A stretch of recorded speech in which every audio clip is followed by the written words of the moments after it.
दोस्तों, जैसा कि हम सभी जानते हैं कि आयुष्मान भारत योजना के तहत आयुष्मान कार्ड बनता है। यह आयुष्मान कार्ड जिस भी व्यक्ति के पास में होता है, वे लोग किसी भी सरकारी या प्राइवेट हॉस्पिटल हो उसमें अपना इलाज फ्री में करा सकते हैं। इसमें इलाज से लेकर के चेकअप तक फ्री में होता है।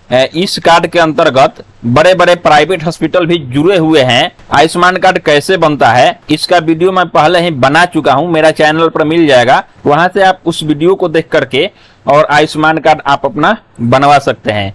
लेकिन अभी हाल ही में एक न्यूज निकल करके आ रही है कि जो आयुष्मान कार्ड है, जो आयुष्मान भारत योजना के अंतर्गत बनता है, जिसमें सालाना 5 लाख रुपया मिलता है इलाज के नाम पर पॉलिसी के स्वरूप में, तो इस आयुष्मान भारत योजना में, आयुष्मान कार्ड में बहुत बड़ा फर्जीवाड़ा हुआ है। फर्जीवाड़ा क्या हुआ है, कैसे हुआ है, क्या इसको घोटाला बोल सकते हैं या नहीं, ये सभी बातें आइए इस वीडियो में हम लोग समझने की कोशिश करते हैं। मैं आपको एक एक करके बताऊंगा। वीडियो को लाइक जरूर कर दें और चैनल पर पहली बार आए हैं या पहले से ही वीडियो को देख रहे हैं और अभी तक आपने इस चैनल को सब्सक्राइब नहीं किया है तो सब्सक्राइब करके बेल आइकन को ऑन कर ले। चलिए शुरू करते हैं। दोस्तों, मैं आप सभी को जानकारी के लिए बता दूं कि अभी तक लगभग 24,44,13,206 आयुष्मान कार्ड पूरे देश में बन गया है। अगर आपके पास में भी आयुष्मान कार्ड है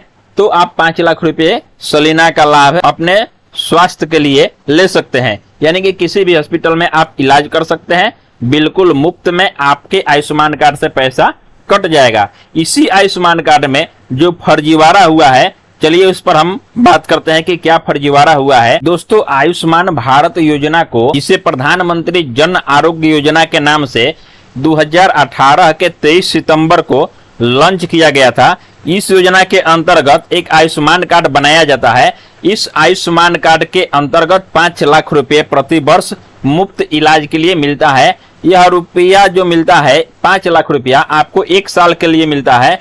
आप जिस भी हॉस्पिटल में इलाज करवाते हैं उस हॉस्पिटल में उस कार्ड से पैसा काट लिया जाता है। ये पैसा आपको डायरेक्ट आपके बैंक खाते में नहीं मिलता है। इस योजना का जब लॉन्च किया गया उस समय में इसका उद्देश्य रखा गया कि 10 करोड़ जरूरतमंद परिवार को सीधे लाभ मिलेगा।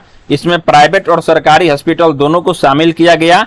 बहुत से हॉस्पिटल इसमें शामिल हैं। लगभग 5,48,22,146 हॉस्पिटल अभी तक ले इसमें प्राइवेट और सरकारी दोनों मिलाकर के शामिल किया गया है। आगे चल करके इस योजना का विस्तार किया गया और 50 करोड़ लोगों को सीधा इसका लाभ देने का इसमें योजना बनाया गया और उनको जिसमें से लगभग जैसा कि मैंने बताया कि 24-25 करोड़ लोगों को अभी तक आयुष्मान कार्ड उपलब्ध करा भी दिया गया है। यह योजना बेसिकली उन लोगों के लिए लाया गया जो लोग आर्थिक रूप से गरीब हैं, उनके लिए इस योजना को लाया गया। इस योजना का लॉन्च करने का मुख्य यही उद्देश्य था। इस योजना का तारीफ बिल गेट्स ने भी किया है और बहुत से देश इसकी सराहना भी करते हैं। इस योजना के लिए वर्ल्ड बैंक से भी लगभग $1.75 बिलियन इसको लोन भी मिला था इस योजना को चलाने के लिए। अब इसी योजना में जो फर्जीवाड़ा आया है उसको लेकर के हम बातें करेंगे, लेकिन यहाँ पर हम आपको बता दें कि 1 फरवरी 2023 को देश के निर्मला सीतारमण जो फाइनेंस मिनिस्टर है, उन्होंने जो फाइनेंस बजट पास किया उसमें 7200 करोड़ इस योजना के लिए दिया। ये तो पैसा वित्त मंत्रालय से प्रधानमंत्री जन आरोग्य योजना के लिए मिल गया और जिन लोगों को आयुष्मान कार्ड की जरूरत थी उन लोगों का आयुष्मान कार्ड बनना भी शुरू हो गया और बन भी रहा है। आगे भी लगभग 50 करोड़ लोगों का इसमें उद्देश्य रखा गया है, उनका कार्ड बनेगा भी। लेकिन इसी में अभी हाल ही में खबर निकल करके आया कि प्रधानमंत्री जन आरोग्य योजना यानी कि आयुष्मान कार्ड में बहुत बड़ा फर्जीवाड़ा हुआ है पैसे के ट्रांजैक्शन को लेकर के। सीएजी ने एक रिपोर्ट जारी करके और बताया है कि लगभग 7 करोड़ रुपए ऐसे पेड किए गए जो पेशेंट डेड कर गए थे, यानी कि मृत पेशेंट के नाम पर 7 करोड़ रुपए आयुष्मान कार्ड से ट्रांसफर किए गए। ये पैसे एक ही नंबर से ट्रांसफर किए गए, यानी कि एक ही मोबाइल नंबर से 7.5 लाख लाभार्थियों का ट्रांजैक्शन हुआ जो आयुष्मान कार्ड से ट्रांजैक्शन किया गया। अब हम आपको बता दें कि कैग क्या है, यानी कि CAG control audit and general, यानी कि नियंत्रक और महालेखा परीक्षक जो होता है वो सरकार के जांच एजेंसी है जो सरकार के कामकाजों का जांच करती है, यानी कि ऑडिट करती है।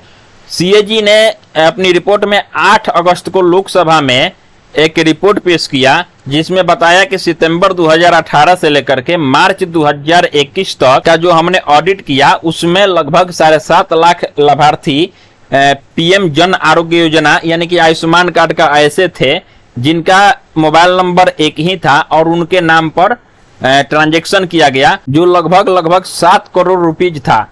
हम आपको बता दें कि 7.5 लाख लाभार्थी के खाते में एक ही मोबाइल नंबर से 7 करोड़ रुपए के आसपास में ट्रांजैक्शन किए गए। इसमें से बहुत सारे ऐसे पेशेंट थे जो मृत हो गए थे यानी कि मर गए थे, उनके नाम पर भी पैसा ट्रांसफर किया गया है। इसमें सबसे ज्यादा केस छत्तीसगढ़ और हरियाणा से है। सीएजी की वेबसाइट पर जो मौजूद इस ऑडिट का रिपोर्ट है उसमें जिन नंबरों का जिक्र किया गया उसके मुताबिक 7,49,820 लाभार्थी BIS डेटाबेस में एक ही नंबर से यानी कि 9999 से जुड़े हुए थे।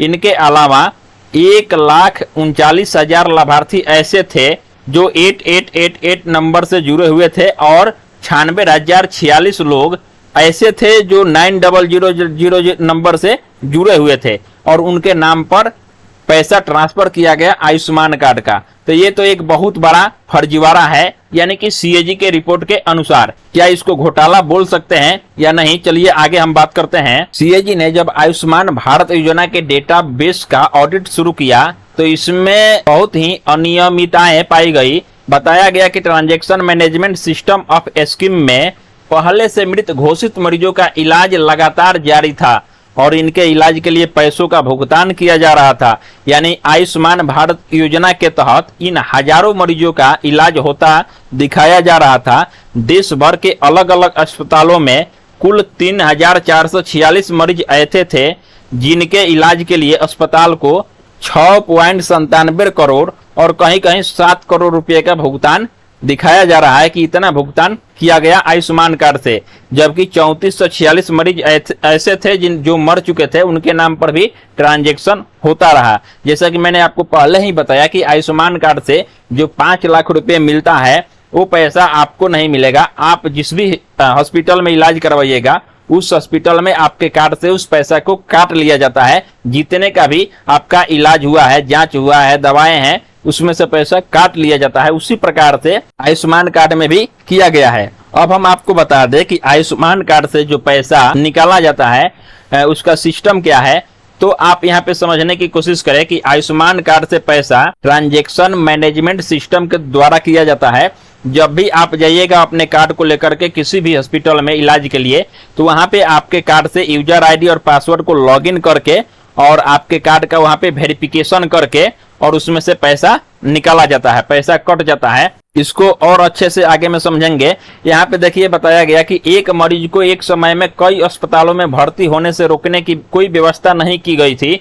यानी कि कोई भी मरीज एक दिन में कई अस्पतालों में जाकर के योजना का फायदा लेता था। ऐसे मामले छत्तीसगढ़, गुजरात, केरल, मध्य प्रदेश और पंजाब में मिले हैं। इलाज के दौरान 88,760 मरीजों की मौत हुई जो इस योजना के तहत कार्ड धारक थे, लेकिन इन मरीजों के इलाज से जुड़े कुल 2,14,923 दावों का मृत्यु के बाद भी भुगतान किया गया है। मैं आपको बता दूं कि जितने भी राज्य छत्तीसगढ़, गुजरात, केरल, मध्य प्रदेश, ये सभी राज्यों में 2,14,923 ऐसे आंकड़े निकल करके आए जिनका मृत्यु हो गया था। उसके बाद में भी आयुष्मान कार्ड से उसके नाम पर ट्रांजैक्शन हुआ, भुगतान किया गया। ये मामले ज्यादातर छत्तीसगढ़, हरियाणा, झारखंड, केरल और मध्य प्रदेश से जुड़े थे। 36 मामले तो ऐसे मिले जिनमें 18 आधार नंबर ऐसे थे जिन पर 2-2 रजिस्ट्रेशन किए गए थे। यानी कि एक आधार कार्ड पर 2 आयुष्मान कार्ड बना हुआ था।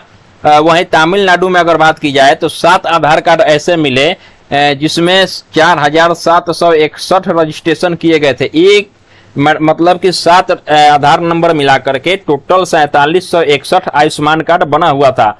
असम और झारखंड में 13 अस्पताल के खिलाफ भ्रष्टाचार की शिकायत की गई थी, लेकिन इस पर कोई भी एक्शन नहीं लिया गया। इस प्रकार से और जगह भी शिकायत की गई, लेकिन कुछ जगह एक्शन लिया गया और कुछ जगह एक्शन नहीं लिया गया। ये सीएजी के रिपोर्ट के अनुसार हुआ। अब चलिए हम समझते हैं कि जो आयुष्मान कार्ड से पैसा ट्रांजैक्शन किया जाता है उस सिस्टम का क्या मतलब है। आप आयुष्मान कार्ड लेकर के अगर किसी हॉस्पिटल में जाते हैं तो कैसे होगा। सबसे पहले आपके पास में आयुष्मान कार्ड है तो आप एक बेनिफिशियरी हैं, उसको लेकर के आप किसी भी हॉस्पिटल में जो आयुष्मान भारत योजना से जुड़ा हुआ हॉस्पिटल रहता है उसमें आप अपने आयुष्मान कार्ड को लेकर के इलाज के लिए जाते हैं। तो आपको सबसे पहले हॉस्पिटल में एक हेल्प डेस्क बना रहता है प्रधानमंत्री जन आरोग्य योजना का। उस हेल्प डेस्क पर आपको जाना पड़ता है। वहां पे आपका आइडेंटिटी वेरिफिकेशन कराया जाता है जो आधार कार्ड के माध्यम से कराया जाता है। अब यहाँ पे आपका वेरिफिकेशन किस प्रकार से होता है इसको समझिए। सबसे पहले तो आपके आधार नंबर को डाला जाता है सिस्टम में और उस आधार नंबर से जो भी मोबाइल नंबर रजिस्टर्ड होता है उस पर एक ओटीपी जाता है और ओटीपी के माध्यम से वेरिफिकेशन कराया जाता है। अगर आपके आधार से कोई मोबाइल नंबर नहीं जुड़ा हुआ है उस स्थिति में आपको थंब लगा करके या फिर आइरिस के माध्यम से या फिर फेस के माध्यम से आपका वेरिफिकेशन वहां पे कर लिया जाता है कि जो आपके पास में आयुष्मान कार्ड है ये फर्जी तो नहीं है, आपके आधार कार्ड से ये कनेक्ट है या नहीं, इसका वेरिफिकेशन उसी हेल्प डेस्क पर जो प्रधानमंत्री जन आरोग्य योजना का काउंटर होता है वहां पे कर लिया जाता है। साथ ही साथ आपसे अदर भी कोई आईडी मांगा जा सकता है और वेरिफिकेशन करने के बाद में ये पता लगाया जाता है कि जो आपके पास में आयुष्मान कार्ड है इसमें पैसा है या नहीं, इस योजना के लिए आप लाभार्थी है या नहीं। उसके बाद में आपको वहां से भेज दिया जाता है और वहां पे आपको एक कार्ड मिल जाता है फैमिली कार्ड। उस कार्ड को आप लेकर के जाइएगा और आप वहां से आप अपने डॉक्टर को दिखा सकते हैं। वहीं पे बता दिया जाता है कि आपको किस डॉक्टर के पास में दिखाना है। आप अपना आयुष्मान कार्ड लेकर के जाइएगा और वहां पे दिखा लीजिएगा। उस आयुष्मान कार्ड से पैसा जितने का भी इलाज होगा, जितने का भी ट्रीटमेंट होगा, जो भी चेकअप होगा, जो भी दवाइयां दी जाएगी उसी आयुष्मान कार्ड के पैसों से काट लिया जाता है, यानी कि ट्रांजैक्शन उस हॉस्पिटल के नाम पर हो जाता है। जैसा कि मैंने आपको पहले ही बताया कि आयुष्मान कार्ड में जो 5 लाख रुपया मिलता है वो पैसा आपको नहीं मिलेगा, वो किसी न किसी हॉस्पिटल को ही मिलेगा। हॉस्पिटल के खाते में ही पैसे जाएंगे आयुष्मान कार्ड को। डायरेक्ट आप चाहेंगे कि आपके अकाउंट में पैसे निकल जाएं, ऐसा संभव नहीं है। ये रहा आयुष्मान कार्ड से जो पैसा निकालने का सिस्टम। अब इसी में जो फर्जीवाड़ा सामने निकल करके आया है कि लगभग 7.5 लाख लाभार्थी ऐसे थे जिनका सेल फोन नंबर यानी कि मोबाइल नंबर एक ही था। देखिए होता इसमें यह है कि जब यहाँ पे आप आइडेंटिटी वेरिफिकेशन के लिए जाते हैं तो यहाँ पे आपके आधार नंबर से ही वेरीफाई कर लिया जाता है, यानी कि आपके आधार नंबर से जो मोबाइल नंबर रजिस्टर्ड है उस पर एक ओटीपी जाता है। उस ओटीपी से वेरिफिकेशन हो गया या आइरिस के माध्यम से हो गया या फेस के माध्यम से हो गया या थंब के माध्यम से वेरिफिकेशन हो गया, तो यहाँ पे आपका वेरिफिकेशन कंप्लीट हो गया। अब इसके बाद में जो ऑप्शन आता है उस फॉर्म में तो उसमें एक मोबाइल नंबर के लिए आता है जो कंपलसरी नहीं होता है, ऑप्शनल है। इसमें आप कोई भी नंबर डाल सकते हैं। तो यहाँ पे हुआ ये है कि आधार कार्ड से वेरिफिकेशन करने के बाद अक्सर ये होता है कि उस बॉक्स में जहाँ पे अल्टरनेटिव मोबाइल नंबर डालना है उस बॉक्स में कोई भी मोबाइल नंबर डाल दिया जाता है। तो यहाँ पे बहुत बार ऐसा ही होता है कि एक ही नंबर को अनेकों बार या कुछ भी नंबर वहाँ पे डाल दिया जाता है क्योंकि वो ऑप्शनल है। अगर वो कंपलसरी रहता तो यहाँ पे उसी व्यक्ति का नंबर डाला जाता जिसके नाम से आधार कार्ड है, जिसके नाम से आयुष्मान कार्ड है। लेकिन यहाँ पे तो आधार कार्ड से ही ऑथेंटिकेशन कर लिया गया, वेरिफिकेशन कर लिया गया। तब वहाँ पे जो कंपलसरी मोबाइल नंबर नहीं है, जो ऑप्शनल है, उसमें कोई भी नंबर डाल दिया गया और ट्रांजैक्शन हो जाता है उस आयुष्मान कार्ड से। ये फर्जी नहीं हुआ। हालांकि सीएजी ने जब ऑडिट किया तो उसमें यही पाया कि लगभग 7.5 लाख लाभार्थी को ऐसे पैसा प्रदान किया गया जिसमें एक ही नंबर को बार बार यूज किया गया है, जिससे कि 7 करोड़ के लगभग में पैसे को ट्रांसफर किया गया, ट्रांजैक्शन किया गया। तो ये फर्जी और घोटाला इसको नहीं कह सकते हैं और इसको अच्छा भी नहीं कह सकते हैं, क्योंकि अगर ऑप्शनल है तो वहां पे सिस्टम को इस पर ध्यान देना चाहिए और वहां पे भी वही नंबर डालना चाहिए जिसके नाम से आयुष्मान कार्ड है, जिसके नाम से आधार कार्ड है, उसी का नंबर वहां पे यूज करना चाहिए। लेकिन यहाँ पे इसको मिसयूज किया गया है। अब दूसरी बात आप इस प्रकार से समझे कि बहुत से हॉस्पिटल ऐसे हैं जब आप आयुष्मान कार्ड लेकर के जाइएगा तो वहां पे आपका वेरिफिकेशन होगा, उसके बाद में ही आपका ट्रीटमेंट होगा। लेकिन इन केस अगर आप इमरजेंसी में जाते हैं तो वहां पे वेरिफिकेशन करने से पहले ही आपका वहां पे ट्रीटमेंट जरूरी है। अगर वेरिफिकेशन पता लगा कि होने लगा तो उसमें समय लगता है और इमरजेंसी केस में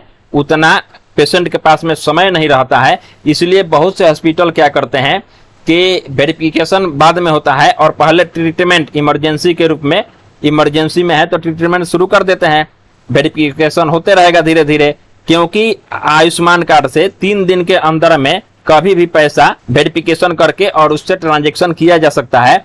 तो बहुत से पेशेंट ऐसे गए जो इमरजेंसी में है तो उनको भर्ती कर दिया गया, उनका इलाज शुरू हो गया। अब यहाँ पे होता यह है कि उनका बाद में 3 दिन के अंदर में कभी भी आयुष्मान कार्ड से पैसा को वेरिफिकेशन करके और ट्रांसफर कर लिया जाएगा। लेकिन बहुत से पेशेंट ऐसे आपको मिलेंगे कि गए और उसी दिन उनका मृत्यु हो गया, डेथ कर गए। अब क्या होता है कि जो आयुष्मान कार्ड से पैसा लेना था वो तो मृत्यु हो गया उनका, वहां पे पैसा तो लेना ही है क्योंकि उस पेशेंट का इलाज के लिए पैसा खर्च किया है हॉस्पिटल ने, तो वहां पे आयुष्मान कार्ड का वेरिफिकेशन मरने के बाद भी करके पैसा ट्रांसफर कर लिया गया है। क्योंकि यहाँ पे जो सीएजी का रिपोर्ट है 2021 यानी कि कोरोना के समय का ही ज्यादा है, तो इसी प्रकार से ट्रांजैक्शन किया गया है मरने के बाद भी। तो इसको घोटाला नहीं कह सकते हैं, लेकिन इसमें फर्जीवाड़ा जरूर हुआ है। क्योंकि सीएजी जो रिपोर्ट सौंपती है सरकार को, तो उसमें उन्होंने डायरेक्ट बताया है सरकार को कि एक ही नंबर से 7.5 लाख लाभार्थी को पैसा बार बार आयुष्मान कार्ड के माध्यम से ट्रांसफर किया गया है। अब इसमें एक बात और आप समझ लें कि जो मैंने आपको बताया कि जो भी पैसे ट्रांसफर किए गए हैं तो इसमें प्राइवेट और सरकारी हॉस्पिटल दोनों मिला करके हैं, इसमें 50% के लगभग सरकारी हॉस्पिटल भी हैं। तो इसमें घोटाले का चांस बहुत ही कम बनता है, क्योंकि जो सरकारी हॉस्पिटल में आयुष्मान कार्ड से इलाज के लिए गया तो उसमें जो पैसा कटेगा तो सरकार के ही खाता में जाएगा, सरकार का पैसा सरकार के ही खाता में जाएगा। तो उसमें भी ये गलतियां हुई है तो इसको मिसयूज ही बोला जाएगा, गलतियां ही है जो प्रधानमंत्री जन आरोग्य योजना के अंतर्गत आयुष्मान कार्ड में हुई है। इसमें सुधार की जरूरत है, सरकार को इस पर ध्यान देना चाहिए, स्वास्थ्य मंत्रालय को इस पर ध्यान देना चाहिए और सिस्टम पर ध्यान देना चाहिए। जो भी ट्रांजैक्शन का सिस्टम है उसमें सुधार की जरूरत है, उसमें सुधार करना चाहिए, आगे से ऐसा गलतियां ना हो पाए। अब जैसे ही सीएजी ने ये रिपोर्ट सौंपी, अब विपक्ष इस पर हमलावर हो गया, आम आदमी पार्टी से लेकर के कांग्रेस तक सभी लोगों ने अपना अपना इस पर सरकार के ऊपर तंज कसा कि सरकार के द्वारा लाया हुआ प्रधानमंत्री जन आरोग्य योजना स्कीम, इसमें बहुत बड़ा फर्जीवाड़ा घोटाला किया गया है। हालांकि इसको घोटाला नहीं बोल सकते हैं, ये एक ऑप्शनल मिसयूज था जो मोबाइल नंबर का था। सीएजी ने घोटाला का आरोप नहीं लगाया है, ये एक फर्जीवाड़ा है जिसको हालांकि सरकार को ध्यान देना चाहिए। आपको याद होगा कि पहले मनरेगा में भी ऐसे ही होता था, जो मजदूर का लेबर कार्ड है, जो मजदूर का जॉब कार्ड है, वे काम पर नहीं जाते थे और उनके अकाउंट पर पैसा आ जाता था। इसमें डिपार्टमेंट का मिली भगत था, पदाधिकारी का मिली भगत था, उस मिली भगत के कारण से पैसा उस जॉब कार्ड वालों के यहाँ में पहुंच जाता था और उसमें से कुछ पैसा रख करके और दोनों का पदाधिकारी से लेकर के सभी लोग उसमें मिली भगत किए हुए थे।